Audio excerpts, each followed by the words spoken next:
로완 윌리엄스란 분이 쓰신 책이 있는데 제자가 된다는 것. 이 책을 보면 제자도를 이렇게 정의하고 있습니다. 제자도란 삶의 상태를 가리키는 말이다. 제자도는 어떻게 살 것인가 라는 문제와 관련되며 우리가 내리는 결단이나 믿는 내용뿐 아니라 삶의 상태까지 다룬다. 삶의 상태.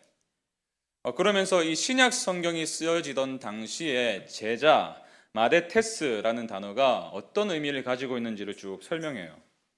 이 단어는 문자적 그대로 해석하면 배우는 사람, 학생이란 뜻입니다. 근데 오늘날 우리가 생각하는 그 학생의 개념과는 조금 달라요. 일주일에 한 번 있는 수업을 듣기 위해서 출석을 하고 수업을 듣는 그런 개념이 아니라는 거예요. 당시 사회에서 누군가의 제자가 된다는 것은 그 사람의 수업을 듣는 것이라기보다는 그 사람과 함께 살아가는 거였어요.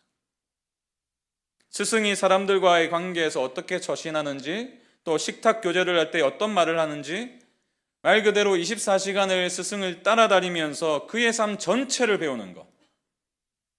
이것이 누군가의 제자라는 의미였습니다. 다시 말해서 제자가 누구인가 성경에 대한 지식을 쌓아가는 사람들이 아니라, 물론 그것도 중요하지만 더 중요한 것은 그 배운 것대로 살아가는 사람들, 주님의 삶을 그대로 모방하여 삶으로 살아가는 사람들이 성경적인 제자의 의미라는 거예요. 이런 맥락에서 오늘을 살아가는 우리는 어떨까요?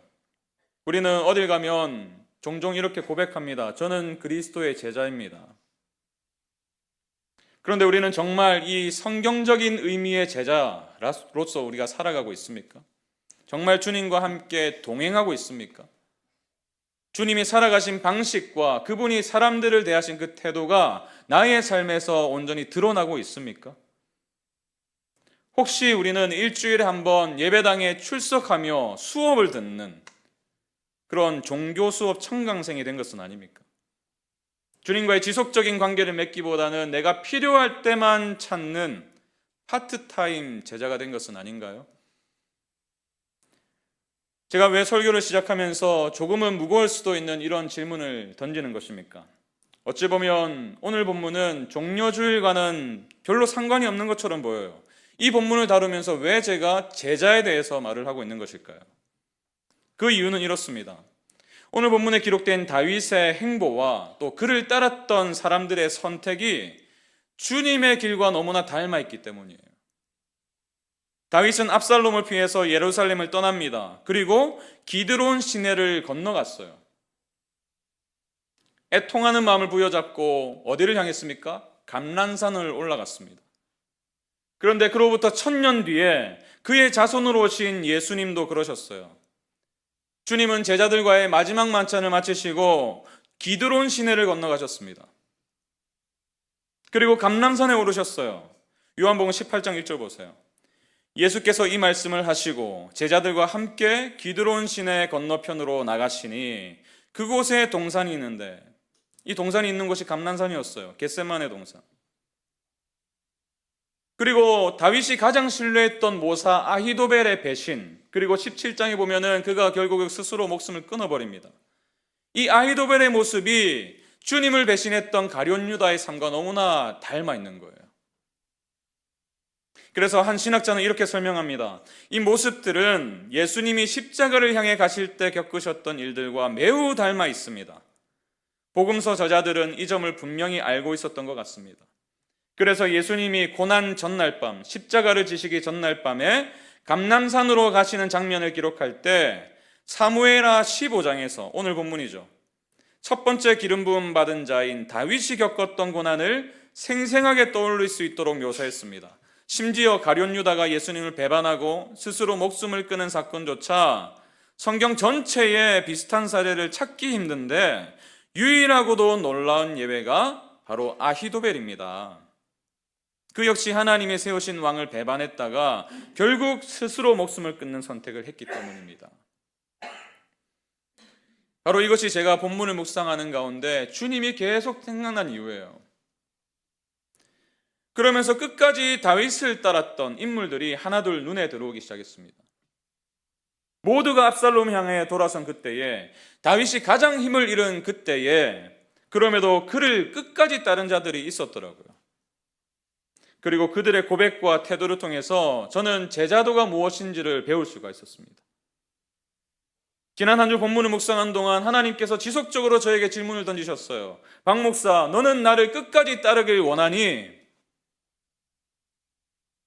모두가 압살롬을 따를 때 하나님이 세우신 왕 다윗을 따를 자 누구인가? 모두가 세상을 향해 나아갈 때에 하나님이 세우신 진정한 왕 예수 그리스도를 따를 자 누구인가? 이 질문이 계속해서 반복되었어요. 저는 이 질문이 기쁨이 되는 교회, 다시 말해서 우리 모든 성도님들을 향한 주님의 질문이라고 생각합니다. 그리고 간절한 소망이 생겼어요. 주님, 제 인생이, 그리고 사랑하는 우리 성도님들의 삶이 주님을 끝까지 따르는 제자가 되길 원합니다. 여러분 어떠십니까? 정말 주님의 제자로 살아가길 원하세요? 왜 이렇게 적은 분들만 대답하십니까? 정말 원하십니까? 그렇다면 오늘 본문을 통해 주시는 주님의 음성에 귀를 기울이세요. 고난주간을 하루 앞둔 우리를 위해 오늘 본문은 끝까지 주님을 따르기 위한 두 가지 원리를 우리에게 가르쳐 주십니다. 끝까지 따르려면 오늘 본문은 우리에게 이렇게 말씀하세요. 존재를 사랑하라고 말씀하십니다. 주님을 주님의 존재로 사랑해야 된다는 거예요. 주님을 존재로 사랑하는가, 아니면 그분이 주시는 무언가 때문에 사랑하는가? 저는 이 질문이 우리의 남은 평생에 스스로에게 던져야 될 질문이라고 생각합니다. 제가 이런 면에서 오늘 본문을 보니까 끝까지 따르는 삶이 무엇인지 너무나 선명하게 보여주고 있는 한 인물이 등장하더라고요. 누구입니까? 가드 사람 이떼. 이스라엘 사람이 아니에요. 블레셋 가드에서 망명해온 용병입니다. 그렇기 때문에 이때는 굳이 다윗을 따르지 않아도 되었어요. 압살롬에게 백기를 들고 투항하든지 아니면 고향인 블레셋 가드로 다시 돌아가면 그만입니다. 왜요? 더 이상 다윗을 따를 명분이 사라졌기 때문이에요. 아들의 반역으로 도망자의 신세가 된 왕에게 얻을 수 있는 게 무엇이 있단 말입니까? 아무것도 없어요. 오히려 이 상황에서는 다윗을 따르는 게 더 위험한 상황입니다. 그래서 다윗은 이때에게 먼저 권면해요. 20절을 보세요. 너는 어제 왔고 나는 정처 없이 가니 오늘 어찌 너를 우리와 함께 떠돌아다니게 하리요. 너도 돌아가고 네 동포들도 데려가라. 은혜와 진리가 너와 함께 있기를 원하노라 하니라. 이때는 마치 어제 온 것처럼 다윗의 신복이 된 지 얼마 되지 않은 상황이었습니다.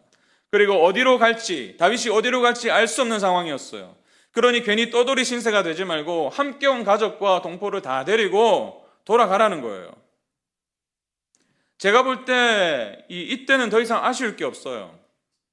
최소한 예의는 지켰잖아요. 자기가 섬겼던 왕에게 예의는 지켰습니다. 최소한 따라가겠다고 했어요. 그 정도면 된 것 아닙니까? 아니, 그리고 다윗도 지금 이때에게 돌아가거라 말을 하고 있지 않습니까? 그러니 저 같으면 이랬을 것 같아요. 좀 미안한 표정은 지어야죠. 괜히 미안한 척하면서 너무 감사한 마음으로 받고 다윗을 떠났을 것 같아요. 그런데 성경은 이때가 다윗을 버리지 않았다고 기록합니다. 오히려 그의 충심을 우리 모두가 알 수 있도록 성경에 기록해 두었어요. 21절을 보십시오. 이때가 왕께 대답하여 이르되 여호와의 살아계심과 내 주 왕의 살아계심으로 맹세하옵나니 진실로 내 주 왕께서 어느 곳에 계시든지 사나 죽으나 종도 그곳에 있겠나이다 하니. 얼마나 아름다운 고백입니까? 너무나 감동적인 고백이죠. 제가 다윗이었다면 이 말을 듣고 펑펑 울었을 것 같아요. 너무나 감사해서.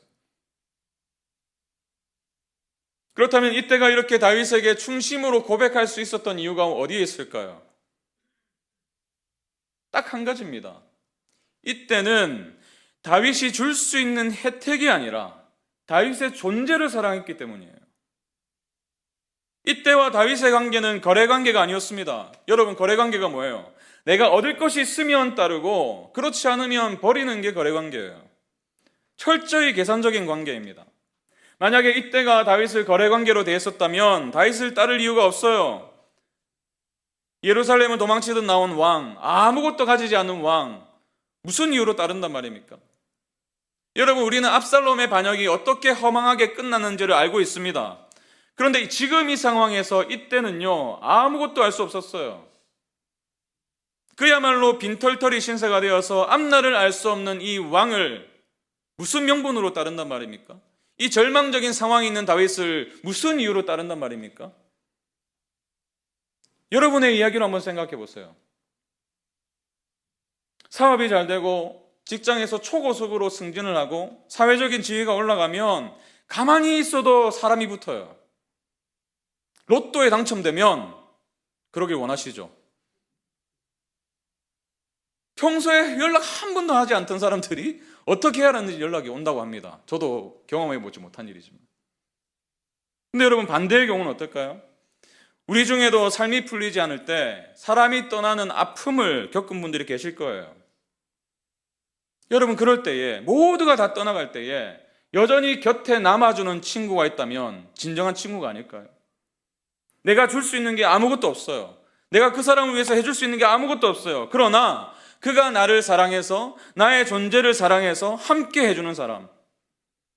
여러분의 인생에 이러한 사람이 한 사람이라도 있다면 어떤 절망도 이겨낼 수 있는 일 아니겠습니까? 그러니 자연스럽게 이런 질문이 제 안에 들었어요. 나는 과연 주님의 존재를 사랑하고 있나? 아니면 그분이 주신 무언가 때문에 그분을 따르고 있는가? 내 삶에 주님의 선물이 다 사라진다 할지라도 나는 정말 주님을 끝까지 따를 수 있는가? 우리 모두는 이 질문 앞에서 솔직해질 필요가 있습니다. 그리고 카일 아이들먼 목사님의 날카로운 지적에 귀를 기울여야 돼요.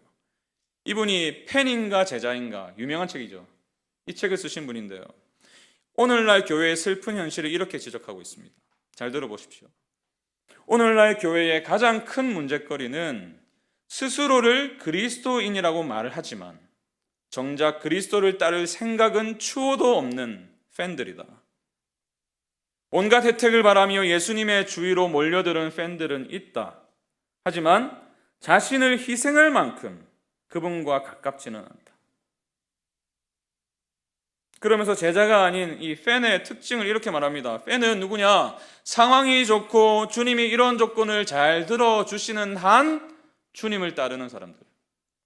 내가 원하는 기도에 응답해 주시는 한 그분을 따르는 사람들. 내게 너무 무리한 요구를 하지 않으시는 한 기꺼이 그분을 따르는 사람들. 무슨 말일까요? 오늘날 이 시대를 사는 많은 성도들이 예수님을 한낱 거래 관계로 대하고 있다는 거예요. 뼈아픈 지적 아닙니까? 근데 여러분, 주님은 한 번도 우리를 거래 관계로 부르신 적이 없으세요. 주님은 제자가 되는 조건을 분명하게 명시해 주십니다. 누가복음 14장 26절 세 번역입니다. 누구든지 내게로 오는 사람은 자기 아버지나 어머니나 아내나 자식이나 형제나 자매뿐 아니라 심지어 자기 목숨까지도 미워하지 않으면 내 제자가 될 수 없다. 주님을 너무나 사랑해서 그분의 존재를 너무나 귀하게 여기고 사랑하기 때문에 다른 대상을 향한 사랑이 오히려 미움처럼 보일 정도로 그분을 사랑해서 따르지 않으면 내 제자가 될 수 없다. 더 나아가서 누구든지 자기 십자가를 지지 않으면, 자신을 사형 틀에 앉히지 않으면, 자기를 부인하지 않으면 내 제자가 될 수 없다고 말씀하셨어요. 여러분, 이것이 주님이 말씀하고 계신 제자의 의미라면 사실 우리 중 어느 누가 선뜻 예, 제가 주님을 따르겠습니다 라고 말할 수 있을까요? 너무 무리한 요구가 아닙니까? 왜 우리에게 주님은 이러한 요구를 하실까요? 그 대답은 마태복음 13장에 있습니다. 마태복음 13장에 유명한 비유가 있죠. 밭에 감추어진 보화. 밭에서 발견한 보물의 가치가 전 재산보다 크다는 것을 알게 된 사람이 등장합니다. 어떻게 반응합니까? 기쁨으로 돌아가서 모든 소유를 다 팔아서 그 밭을 사느니라. 이게 주님의 가치를 발견한 자의 마땅한 태도라고 말씀하시는 거예요.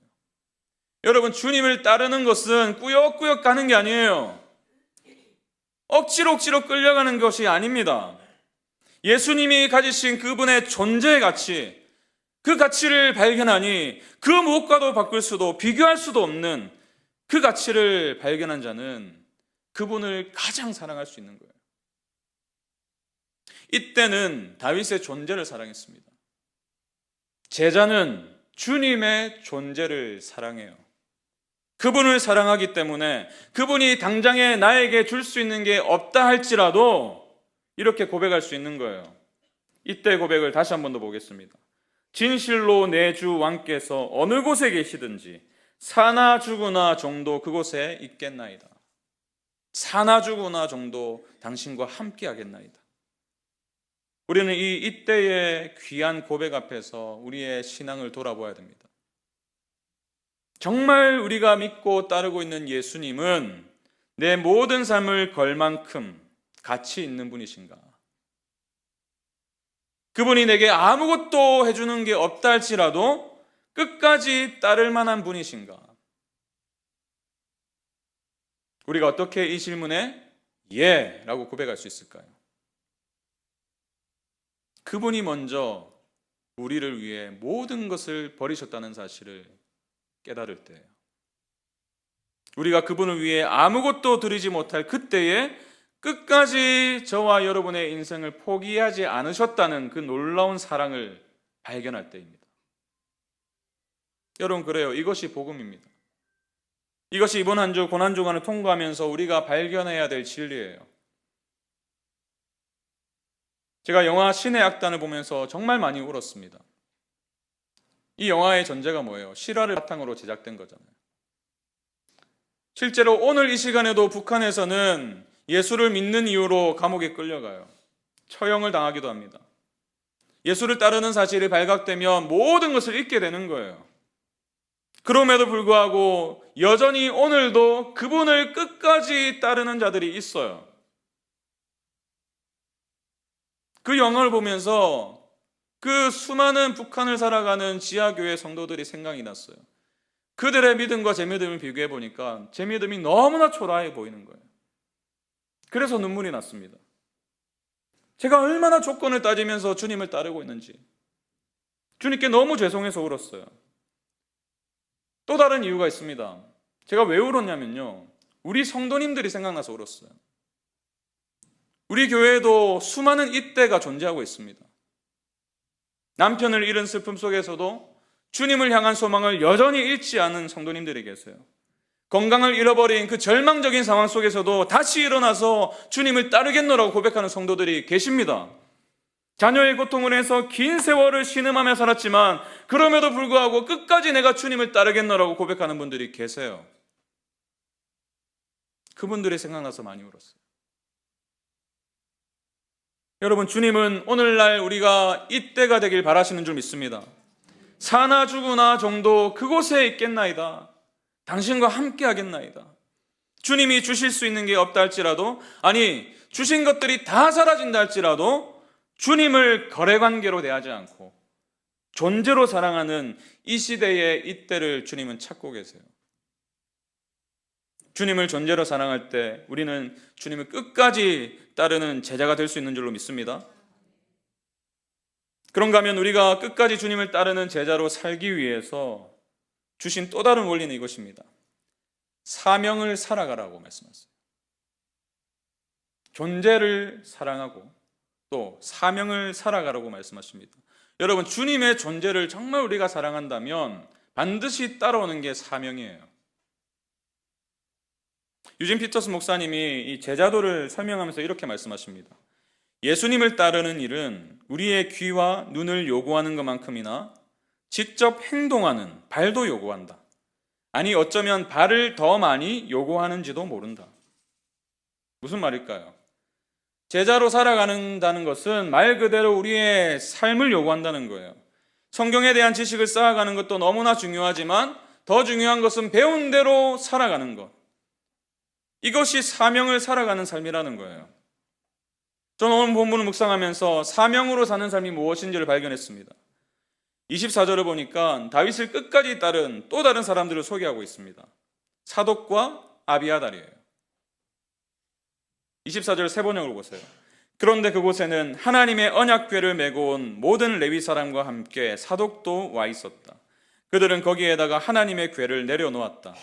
아비아달도 따라 올라와서 다윗의 부하가 도성에서 나와서 왕의 앞을 모두 지나갈 때까지 거기에 있었다. 이들은 왜 언약궤를 메고 나왔을까요? 언약궤가 하나님의 임재를 상징하는 물건이었기 때문에 이 언약궤만 있으면 하나님이 다윗을 지켜줄 거라고 믿었던 것 같아요. 그러나 다윗은 그들의 생각에 동의하지 않았습니다. 오히려 다시 돌려보냈어요. 왜 그랬을까요? 다윗은 점점 믿음이 회복되고 있었습니다. 그래서 자신의 미래를 법궤에 맡기지 않았어요. 그 법궤가 상징하고 그 법궤가 가리키고 있는 하나님을 바라보았습니다. 하나님께 자신의 미래를 의탁드린 거예요. 25절 보십시오. 왕이 사독에게 이르되 보라 하나님의 궤를 성읍으로 도로 메어가라. 만일 내가 여호와 앞에서 은혜를 입으면 도로 나를 인도하사 내게 그 궤와 그 계신대를 보이시리라. 지금까지 참 실망스러운 행보를 보였던 다윗이었지만 고난을 직면하면서 그의 믿음이 점점 회복되는 것을 볼 수 있습니다. 너무나 놀라운 믿음의 고백이죠. 근데 제가 더 놀란 사실은 이 제사장들의 행보예요. 다윗이 그렇게 명령을 하니 제사장들이 그대로 따릅니다. 순종했어요. 다윗의 명령에 따라서 다시 예루살렘으로 돌아갔습니다. 29절을 보세요. 사독과 아비아달이 하나님의 궤를 예루살렘으로 도로 메어다 놓고 거기 머물러 있으니라. 거기 머물러 있으니라. 여러분, 이들이 머물고 있는 예루살렘은 지금 어떤 곳입니까? 압살롬이 반역을 일으키고 왕위를 찬탈한 장소였어요. 다시 말해서 반역 세력이 기다리고 있는 곳입니다. 다윗을 따르기로 결정한 사독과 아비아달에게는 굉장히 위험한 장소였어요. 그럼에도 불구하고 그들은 예루살렘으로 발길을 돌렸습니다. 왜요? 그곳이 그들의 사명지였기 때문에. 27절과 28절을 보시면 다윗이 그들에게 사명을 주고 있습니다. 예루살렘에 머물면서 그곳에 일어나는 일들을, 그 소식을 전달해 달라는 거예요. 다윗의 눈과 귀가 되어달라는 부탁이었습니다.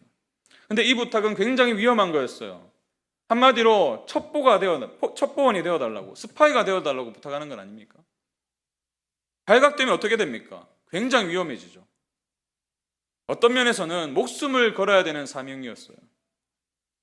그러나 그들은 다윗의 존재를 사랑했기 때문에 그가 준 사명을 발로 행했습니다. 존재를 사랑하면 안전지대를 떠날 수 있어요. 사명의 자리로 나아갈 수 있습니다. 그래서 그들은 상대적으로, 물론 다윗의 인생도 지금 위험한 상황이지만 상대적으로 안전한 다윗의 곁을 떠나서 적진이 기다리고 있는 예루살렘으로 갈 수가 있었던 거예요. 여러분, 안전지대를 떠나서 사명으로 살아가는 것, 이것이 주님을 끝까지 따르는 길입니다. 근데 여러분, 이것이 쉽지 않아요. 우리는 본능적으로 안전지대에 남아있기를 원합니다. 데이비드 플랫이 지적한 대로 우리는 하나님의 뜻을 알고 또 그분의 뜻을 따라서 살아가는 것이 내 인생의 가장 선한 길이고 가장 안전하다라고 말은 하지만 정작 속으로는 다르게 생각할 때가 많아요. 우리의 삶에 뭔가 손해보는 일이 닥치고 뭔가 위험한 일이 닥칠 것 같으면 이런 일은 하나님이 나에게 허락하지 않으실 거야 라고 믿습니다. 하나님은 언제나 내게 안전한 것을 주시는 분이지 위험한 것을 주시는 분이 아니야 라고 믿는 믿음이 우리 안에 있어요. 그래서 늘 안전지대에 머물려고 해요. 그렇지 않습니까? 그러나 사독과 아비아달처럼 적진으로 향하는 것이 주님의 여러분을 향한 뜻이라면 어떻게 하실까요? 여러분, 주님은 제자들을 파송하면서 이런 말씀을 해주셨어요. 마태복음 10장 16절 보세요. 보라, 내가 너희를 보냄이 양을 이리 가운데 보낸 것 같도다. 제자를 파송하시는데 양을 이리 가운데로 보낸 것 같도다. 무슨 말이죠? 이리때가 가득한 득실되는 곳으로 보내는 것이라는 거예요. 사단이 왕노릇하는 세상으로 보내는 거라는 거예요. 하나님의 말씀이 그래서 잘 먹히지도 않고 그분의 뜻대로 살아가는 것이 너무나 힘겨운 바로 그곳으로 나아가는 것. 그리고 그곳에서 그리스도의 향기를 품어내고 빛으로 살아가는 것. 그러다 보니 위험할 수 있습니다. 손해볼 수 있어요. 안전하지 않아요. 그래서 우리는 숨으려고 해요. 안전한 울타리로 들어오려고 합니다. 밖이 아닌 안으로 향하려 해요. 그래서 움직이지 않아요. 머물려고 합니다. 그러다 보면 우리에게 찾아오는 한 가지 질병이 있어요. 영적 비만. 말씀은 날마다 들어요. 우리 교회에서 진행되는 모든 양육과 훈련을 다 섭렵합니다. 어디에 유명한 목사님 오셨다면 집회란 집회는 다 쫓아다녀요. 이뿐입니까? 유튜브를 하루 종일 틀어놓고 말씀을 들어요. 분당에 계신 이 모모 목사님 설교는 빠지지 않고 듣습니다. 저도 빠지지 않고 들어요. 좋은 일이죠. 여러분, 말씀을 멀리하는 것보다는 훨씬 더 좋은 일 아닙니까? 근데 여기 함정이 있어요. 여러분, 음식을 먹기만 하고 운동하지 않으면 우리의 몸이 비대해집니다. 당연한 결과예요. 우리의 영적인 상태도 마찬가지입니다. 말씀을 먹기만 하고 그것을 소화시키지 못하고 살아가지 못하면, 움직이지 않으면, 사명을 살지 않으면 영적인 비만에 걸릴 수밖에 없어요. 아는 것은 많은데 삶은 받쳐주지 않아요. 신앙생활 오래 했는데 별로 변화가 없어요. 왜요? 움직이지 않아서요. 먹기만 먹어서요. 여러분, 저도 마찬가지입니다.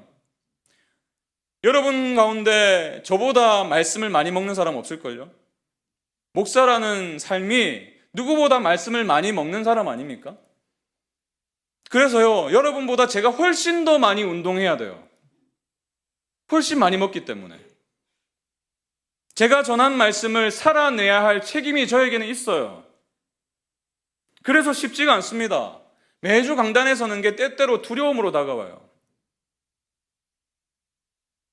제 삶을 관통하지 않으면, 이 말씀을, 먹은 말씀을 제가 사명으로 살아가지 않으면 저 역시 비만에 걸릴 수 있다는 사실을 제가 누구보다 잘 알기 때문에. 그래서 오늘 본문을 묵상하면서 저를 많이 돌아보았습니다. 박 목사, 너는 사명을 살아가고 있니? 아니면 안전지대에 머물면서 영적으로 비대해지고 있는 것은 아니니? 그러면서 신학교에서 드렸던 첫 예배가 떠오르더라고요. 그날 신학교 강당에 모인 신학생들이 정말 눈물로 함께 부른 찬양이 있습니다. 푸른 바다 나서니 몸 어디든지 가오리다. 괴로우나 즐거우나 주만 따라가오리니 어느 누가 막으리까. 죽음인들 막으리까. 어느 누가 막으리까. 죽음인들 막으리까. 그것을 모두가 눈물로 고백했어요. 저만 우는 줄 알고 옆에 보니까 다 울고 있어요. 이 비천한 인생을 웬 은혜로 부르셔서 이 영광스러운 길을 걷게 하시는지 너무나 감격스러워서 눈물이 주체할 수가 없었습니다. 그런데 시간이 흐르고 신학교를 졸업하고 본격적으로 사역을 시작하면서 제 마음에 점점 이 고백과 가사가 바뀐다는 사실을 발견했어요. 푸른 바다 나서니 몸 조건 보고 가오리다. 아골골짝 빈들에는 저 목사를 보내소서. 존귀 영광 모든 권세 나만 홀로 받으리다. 멸시천대 십자가는 주만 지고 가옵소서. 제가 실제로 이렇게 부른 적은 없습니다. 근데 제 마음 깊은 곳에 이런 마음이 도사리고 있다는 사실을 부인할 수가 없어요. 불편한 곳, 아무도 알아주지 않는 곳, 그 누구도 가지 않으려 하는 곳, 그곳으로 부르신다면 나는 갈 수 있을까? 제가 꿈넘어 꿈 프로젝트 멘토단으로 올해부터 섬기게 되었는데요. 이 일을 하면서 정말 귀한 목사님들을 만나게 되었습니다. 올해 전라도권에 선정이 되신 목사님들. 정말 열악한 상황에서 사람이 거의 살지 않는 그 시골에서, 깡촌에서, 또 배를 타고 들어가야만 하는 그 섬에서 한 영혼을 사랑하고 정말 마음을 다해 섬기는 분들이 오늘도 계시더라고요. 아무도 알아주지 않고 영혼도 없고 치료받으려면 배 타고 나와야 되고, 그러한 환경 속에서도 사명 때문에, 주님을 존재로 사랑하기 때문에 사명을 살아가는 분들이 오늘도 계시더라고요. 그분들을 제가 만나 뵈면서 대화를 나누면서 제가 얼마나 안전지대에 머물하고 있는가. 물론 지금 제 인생을 향한 사명의 장소는 기쁨이 되는 교회라고 확신합니다. 그 확신을 가지고 목회를 하고 있어요. 그러나 목사는 부르시면 가야 돼요. 그것이 부르신 사명지라면, 주님이 부르셨다면 어디든지 가야 됩니다. 저는 그 마음으로 부산을 떠나서 이곳에 왔어요. 물론 분당이 부산보다 더 살기 좋습니까? 그건 모르겠지만 그 마음으로 왔어요. 여러분, 목사뿐일까요? 주님의 제자라면 우리 모두가 부르시는 사명의 자리로 나아가야 될 줄로 믿습니다. 근데 왜 가지 못할까요? 두렵기 때문이에요. 왜 두려울까요? 하나님을 온전히 신뢰하지 못해서예요. 저부터도 그래요. 당장 오늘이라도 주님이 꿈에 나타나셔가지고 시골로 내려가거라, 저기 변방 오지로 선교 떠나거라 하시면 제 마음에 계산이 시작될 것 같아요. 주님, 우리 아이들은 어떻게 해요? 우리 둘째는 병원 치료를 계속 받아야 되는데 어떡합니까? 생계는 누가 책임지죠? 왜 이런 생각이 들까요? 두려움이에요. 하나님이 그곳에 함께 하지 않으시면 어쩌나. 그 사지로 보내셨는데 나만 홀로 가면 어쩌나. 그 두려움이 있으니까 계속해서 우리는 안전지대에 머물려고 하는 거예요. 여러분 어떠세요? 여러분이 몸을 담고 있는 그 직장이, 또 여러분과 관계 맺는 그 수많은 사람들이, 또 가족이 교회를 욕하고 또 비난하고 예수 믿는 사람 내가 도저히 이해하지 못하겠다, 그렇게 말하는 분들로 가득한 곳을 살아가고 계십니까? 그러다 보니 여러분의 마음에도 어느새 두려움이 있을 거예요. 그곳에서 사명을 살아간다는 것이 쉽지 않음을 매일매일 경험하고 계실 겁니다. 여러분의 안전지대를 떠나야 되는 일이 될 수도 있어요. 그러나 여러분 기억하십시오. 주님은 그곳으로 당신을 보내셨습니다. 제사장들이 예루살렘으로 돌아가지 않았더라면, 사명을 살아가지 않았더라면 다윗의 회복도 없었을 거예요. 마찬가지예요. 우리가 보냄받은 그곳에서 사명을 살아갈 때에 그곳에 하나님의 나라가 반드시 임할 줄로 믿습니다. 하나님이 함께 하세요. 하나님이 여러분 혼자 보내지 않으세요. 오늘 말씀을 이렇게 마무리하려고 합니다. 오늘 설교전에 특송을 했는데요. 공명이 뭐였죠? 사명이에요. 근데 이 가사가요, 굉장히 비장합니다. 그래서 저는 잘 안 불러요, 이 찬양을. 너무 비장하니까. 가사가 이렇잖아요. 주님이 홀로 가신 그 길, 나도 따라가오. 모든 물과 피를 흘리신 그 길을 나도 가오. 오늘 저희 아내가 반주를 했잖아요. 근데 반주를 부탁받고 나서 마음이 정말 쉽지 않았다고 고백하더라고요. 왜 쉽지 않았는가? 이 가사가 자기 고백이 되지 않기 때문에. 아버지 나를 보내줘, 나는 달려가겠소. 자기는 아직 달려갈 준비가 안 됐다는 거예요. 지난주에는 이제 한 주 앞으로 다가왔으니까 하루에도 몇 번씩 부담된다, 너무 어렵다, 솔직한 고백이죠. 근데 어제 제가 설교를 준비를 마치고 이제 집으로 가서 얘기를 했는데 이런 말 하더라고요. 이 집에서 설거지를 하다가 갑자기 이런 마음이 들었대요. 주님이 먼저 가셨기 때문에 나도 갈 수 있는 거구나. 그러면서 가사가 전혀 다른 의미로 다가왔다는 거예요. 주님이 홀로 가신 그 길, 나도 따라가오. 주님이 먼저 가셨기 때문에 내가 따를 수 있는 거구나. 그 고백을 들으면서 오늘 말씀이 정리가 되었어요. 여러분, 그래요. 다윗이 고통을 애통하는 마음으로 고통 속에서 건너갔던 기드론을 1000년 후에 우리 주님도 건너셨어요. 그러나 주님 곁에는 이때와 같은 자가 없었습니다. 사독과 아비아달도 없었어요. 주님의 제자들은 결국 주님을 홀로 두고 다 도망쳤습니다. 내가 죽을지라도 주님을 따르겠습니다라고 자신만만하게 장담했던 베드로도 3번이나 주님을 부인했어요.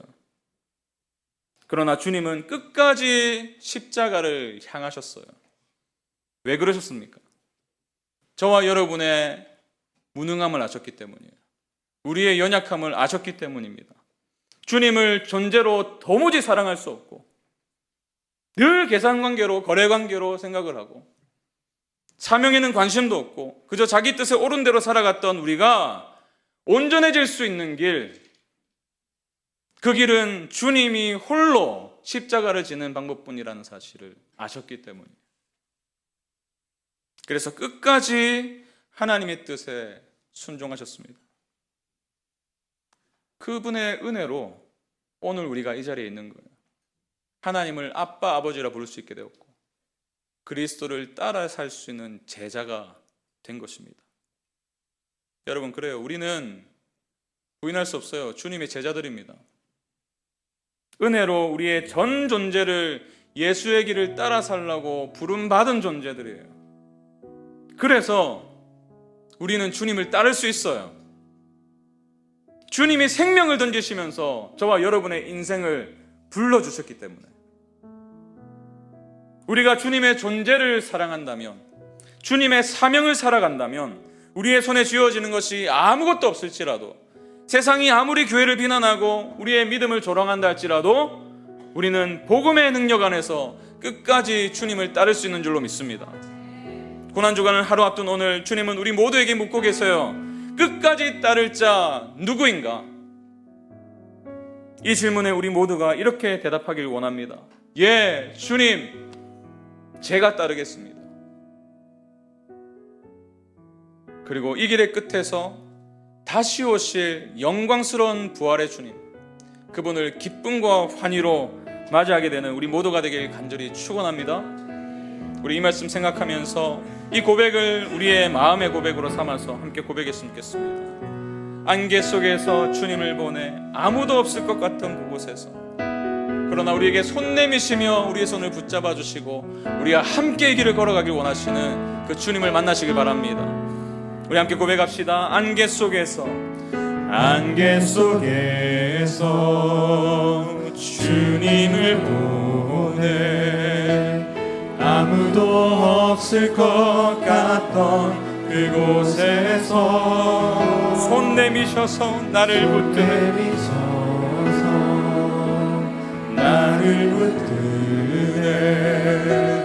길 잃고 쓰러져가던 그곳에서 주 말씀하시네 내 손 잡으라고 내가 곧 길이요 진리 생명이니 나 그 길을 보내 주 예비하시고 다른 길로 돌아서지 않으리. 예수의 길 그 좁은 길 나는 건네 주 손잡고 그 무엇도 두렵지 않는 세상 끝날까지 내가 너희와 함께 있으리라. 주님 주신 약속 내게 있으니 세상의 길 그 험한 길 그 험한 길 승리하네 성령으로 그 무엇도 바라지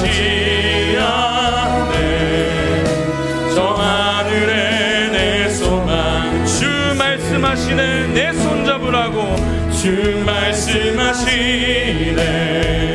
내 손잡으라. 우리 주님이 누구십니까? 내가 곧 길이요 진리 생명이니. 그 유일한 생명의 길을 바라보며 그 길을 보내 주 예비하신 우리 믿음의 결단을 주님께 고백합니다. 다른 길로 돌아서지 하늘이 예수의 길, 예수의 길, 그 좁은 길 나는 걷네. 주 손잡고 그 무엇도 두렵지 않는 그 모든 두려움을 떨쳐내고 안전지대를 벗어나 사명의 길로 걷게 하여 주시옵소서. 그 약속의 말씀 붙들게 하여 주시옵소서. 세상의 길, 그 험한 길, 세상의 길, 그 험한 길 승리하네. 성령으로 그 무엇도 알아지 않네. 저 하늘에 내 소망이 있으니. 여러분 정말 주님을 따르길 원하십니까? 끝까지 주님을 따르는 주님의 제자가 되길 원하십니까? 그렇다면 이 시간에 오늘 주신 말씀을 마음에 새기시길 바랍니다. 주님, 제가 더 이상 주님을 거래관계로 여기지 않길 원합니다. 나에게 무언가를 해주시는 한 내가 따르겠다는 이 믿음의 고백이 아니라 주님, 빈털터리가 되어도 주님이 계시기에 주님을 따르길 원합니다. 사나 죽으나 내가 당신 곁에 있길 원합니다. 하나님이 이때 고백이 우리의 가슴에 살아 숨쉬는 고백이 되게 하여 주시옵소서. 하나님, 내일부터 시작될 고난주간 부흥회를 통하여 우리를 향하신 당신의 뜻을 보여주시길 원합니다. 그 말씀을 먹게 하시고 소화시키게 하시고 우리의 발을 움직여서 사명을 살게 하셔서 하나님, 우리의 영혼이 날마다 새로워지며 건강해지며 주님을 닮아가는 삶을 살아갈 수 있도록 인도하여 주옵소서. 주님, 우리가 이것을 살아갈 수 있는 것은 다른 게 아니라 주님이 먼저 가셨기 때문인 줄로 믿습니다. 주님이 우리를 끝까지 포기하지 않으셨기 때문인 줄로 믿습니다. 그렇기 때문에 그 사랑을 의지하여 우리도 끝까지 주님을 따라가는 인생이 되게 하여 주시옵소서. 우리 그렇게 믿음으로 함께 기도함으로 나아가시겠습니다. 아버지 하나님, 그렇습니다. 주님, 우리의 삶의 모든 것을 원하시는 주님, 전부를 주셨기에 전부를 원하시는 주님, 우리가 당신 앞에 우리의 삶을 내어드리길 원합니다. 여전히 두렵지만, 여전히 안전지대에 머물고 싶은 본능이 있지만, 그럼에도 불구하고 주님, 이 말씀을 의지하여서 힘입어서 주님께로 한 걸음 한 걸음 나아가길 원합니다. 주님, 우리가 지금까지의 삶이 주님이 무언가를 주실 때만 주님을 따르겠다고 고백했던 팬이었다면 이제는 그 길을 멈추고 진정한 제자의 길로 들어서길 원합니다. 하나님, 내게 생명을 주셨기 때문에, 모든 것을 이미 주셨기 때문에 다른 것 주시지 않더라도 내가 주님을, 존재를 사랑함으로 주님을 따르게 하여 주시고, 하나님, 그로 인해서 우리의 삶의 목적이, 우리의 삶의 모든 방향이 주님이 될 수 있도록 인도하여 주시옵소서. 주님, 또한 우리가 사명의 길로 살아가길 원합니다. 사명을 살아가는 인생이 되게 하셔서 그래서 우리의 삶을 통해서 하나님 나라가 회복되게 하여 주시옵소서. 하나님 나라가 임하여 주시옵소서. 그래서 우리의 모든 삶이 사명이, 하나님 사명의 길을 걸어가는 인생이 되게 하시고, 우리 교회를 통해서 주님이 뜻하시고자 하시는 그 놀라운 계획과 꿈들을 하나님 함께 이루어갈 수 있도록 인도하여 주시옵소서. 그래서 주님, 우리 모두가 끝까지 주님의 길을 걸어가고 그 좁은 길을 할지라도 험한 길을 할지라도 그 길을 포기하지 않고 걸어가는 주님의 제자가 될 수 있도록 인도하여 주시옵소서. 예수의 길, 예수의 길, 그 좁은 길, 그 좁은 길 나는 걷네. 주 손잡고 그 무엇도 두렵지 않네. 무엇도 두렵지 않네. 주님 주신 약속 내게 있으니 세상의 길, 그 험한 길 승리하네. 우리 안에 계신 성령 하나님께서 성령으로 우리의 도움이 되시는 줄로 믿습니다.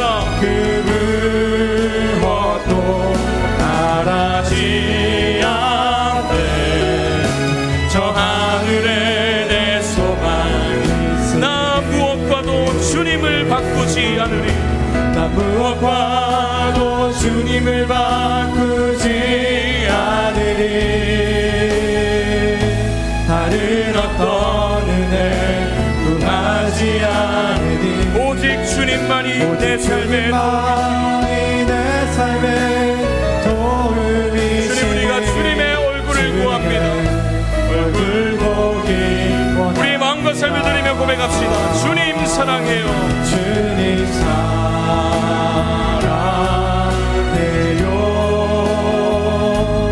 온 마음과 정성 다해 하나님의 진심 제자 되기 원합니다.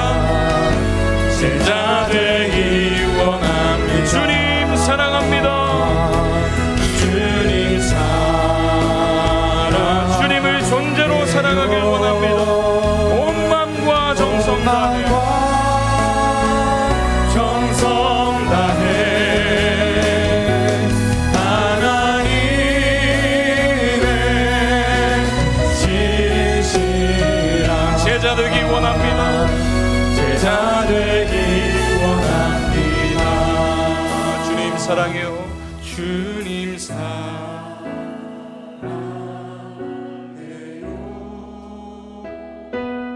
온 마음과 정성 다해 하나님의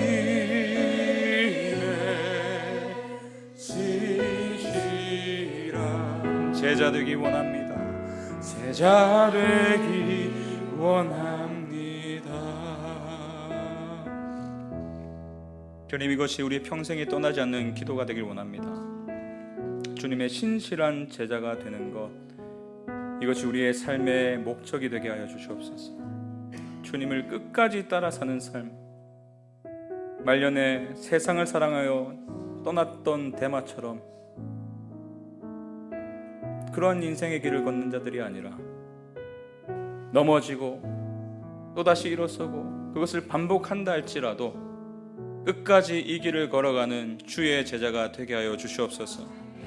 주님께서 우리 한 사람 한 사람을 놀라운 은혜로 부르신 줄로 믿습니다. 우리를 부르실 때는 그저 그런 존재로 부르신 게 아니라 사명을 이룰 수 있는 존재로 부르신 줄로 믿사오니 우리가 속한 직장과 가정에 또는 수많은 관계 속에서 주님의 마음으로 살아가게 도와주시고 우리를 통하여 그곳이 그 직장과 가정에 하나님 나라가 임하게 하여 주시옵소서. 우리 기쁨이 되는 교회가 이 야탑 지역을 살리는 교회가 되게 하시고 그로 인해서 끝까지 주님을 따라가는 제자가 넘쳐나는 교회가 되게 하여 주시옵소서. 이제는 우리 주 예수 그리스도의 은혜와 하나님의 사랑과 성령 하나님의 능력 주시고 인도하심이 주님의 존재를 사랑하고 또 사명을 살아가는 삶을 통하여 주님을 끝까지 따르길 원하는 기쁨이 되는 교회 모든 성도들의 삶마다 이제부터 영원까지 함께 하시기를 간절히 축원하옵나이다. 아멘.